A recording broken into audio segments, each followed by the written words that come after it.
Today, the Supreme Court is sending us backwards in our efforts to protect families and prevent gun violence. This decision isn't just reckless, it's reprehensible. It's not what New Yorkers want. And we should have the right of determination of what we want to do in terms of our gun laws in our state. And to discuss, we're joined by Republican Congressman from Texas, Pat Fallon. Congressman, thanks for being with us.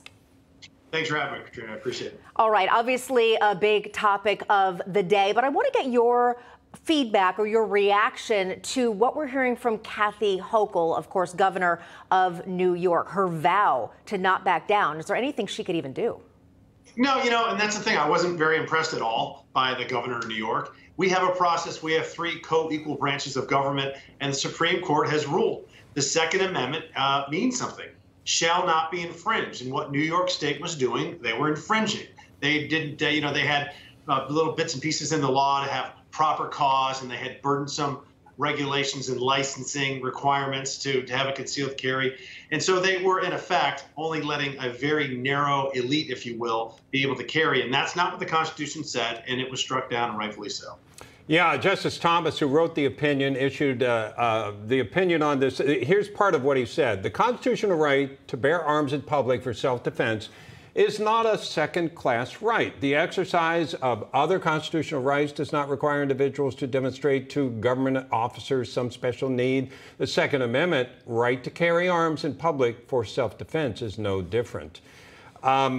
So let me also move forward, if you will, to what we expect to come out tomorrow or sometime next week on the abortion case.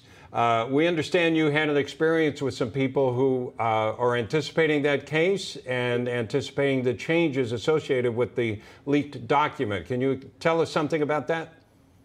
Well, Bob, I have very dear friends. I served for 8 years in the Texas legislature, and we passed some very good pro-life legislation in Texas. And one of my dear friends, Representative Shelby Slauson, was the author of the Texas Heartbeat Bill, and which has passed judicial muster, I think, now 4 times. So we are, anticipating the opinion. Roe v. Wade will be struck down because it was always a states' rights issue anyway. There was always a violation of the 10th Amendment. The Supreme Court overreached 50 years ago, and that will be corrected forthwith.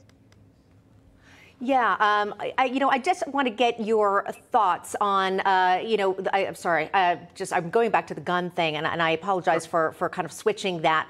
But, I think what maybe people are not realizing here, especially in New York, is that this is not just a free invitation for anybody to go buy guns. You still have to get a license. The Supreme Court ruled in that they stated you can still do background checks and fingerprinting and require training. So I feel is that this part of the message and the ruling that is getting lost as we hear about it today?